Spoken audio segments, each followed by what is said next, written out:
Good afternoon এইস কিচেনের বন্ধুরা। আজ আমি বানাবো দেশীয় স্টাইলে স্পাগেটি পাস্তা।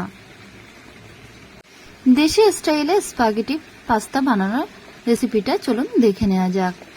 এটা বানাবার জন্য আমি নিয়েছি স্পাগেটি, আর সাথে নিয়েছি রেড এবং ইয়েলো ক্যাপসিকাম, দুটো টমেটো, একটা মিডিয়াম সাইজের পেঁয়াজ, 3টে কাঁচা লঙ্কা, রসুন এবং ধনিয়া পাতা। এবার স্পাগেটিগুলো বয়েল করে নেবো। তো একটা পাত্রের মধ্যে পরিমাণ মতো জল দিয়ে জলের মধ্যে 1/2 চামচ লবণ এবং তেল দিয়ে দেব। যখন জলটা ফুটতে শুরু করবে তখন স্পাগেটিগুলো দিয়ে দিচ্ছি। স্পাগেটিগুলো বয়েল হতে একটু টাইম লাগে। এর মধ্যে আমি ভেজিটেবলগুলো কেটে নেব। প্রথমে রসুনটা কিন্তু একদম ছোট ছোট করে দেখুন এইভাবে কেটে নিয়েছি। এরপরে নেব পেঁয়াজটা এইভাবে কেটে নিচ্ছি। তারপরে দেখুন লঙ্কাটা এরকম লম্বা করে কেটে নেব। তারপরে টমেটো, সেটাও কিন্তু একটু লম্বা করেই কেটে নিচ্ছি। এরপরে নিচ্ছি রেড ক্যাপসিকাম, সেটাও একইভাবে টমেটোর মতো লম্বা করে কেটে নেব। এরপরে ইয়েলো ক্যাপসিকাম, সেটাও একইভাবে কেটে নিচ্ছি। এরপরে ধনিয়া পাতাগুলো কুচিয়ে নেব।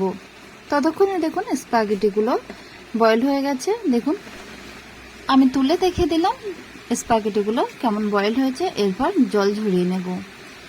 এরপরে মিডিয়াম ফ্লেমে একটি কড়া বসিয়ে কড়াইয়ের মধ্যে 1 থেকে 1.5 চামচ বাটার দিয়ে দেবো। বাটারটা যখন মেল্ট হয়ে আসবে তখন কড়াইয়ের মধ্যে দিয়ে দিচ্ছি ছোট করে কেটে রাখা রসুনটা একটু হালকা নাড়াচাড়া করে নেব।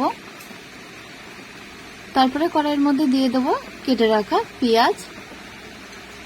পেঁয়াজ আর রসুন 1 থেকে 2 মিনিট ধরে নাড়াচাড়া করে নেব। দেখুন পেঁয়াজের কালারটা যখন চেঞ্জ হয়ে আসবে তখন ছোট করে কেটে রাখা লঙ্কাগুলো দিয়ে দিচ্ছি। এরপরে দিচ্ছি ইয়েলো এবং রেড ক্যাপসিকাম।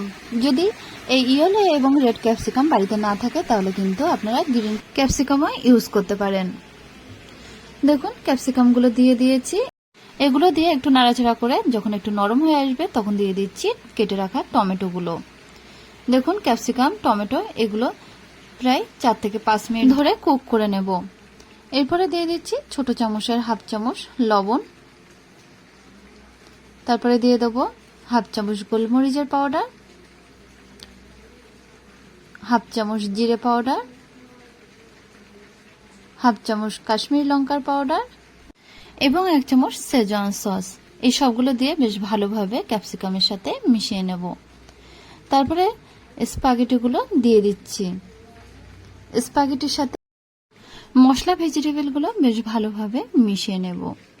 2 থেকে 3 মিনিট ধরে স্পাগেটি এবং মশলাগুলো ভালোভাবে মিশিয়ে নিয়ে তারপরে দিয়ে দিচ্ছি একটা স্লাইস চিজ। এতে করে স্পাগেটির টেস্টটা কিন্তু আরো ভালো আসবে। স্লাইস চিজটা স্পাগেটির সাথে মিশিয়ে দেব। এরপরে ছোট করে কেটে রাখা ধনিয়া পাতাগুলো স্পাগেটির সাথে মিশিয়ে দেব। তাহলে তৈরি হয়ে গেছে দেশীয় স্টাইলে স্পাগেটি পাস্তা। আমার এই রেসিপিটা দেখে একদিন বাড়িতে ট্রাই করে দেখতে পারেন। আশা করছি ভালো লাগবে। যদি ভালো লেগে থাকে তাহলে একটা কমেন্ট করে আমাকে জানাবেন। আর চ্যানেলটা যদি সাবস্ক্রাইব করা না থাকে তাহলে আজই সাবস্ক্রাইব করার অনুরোধ রইল।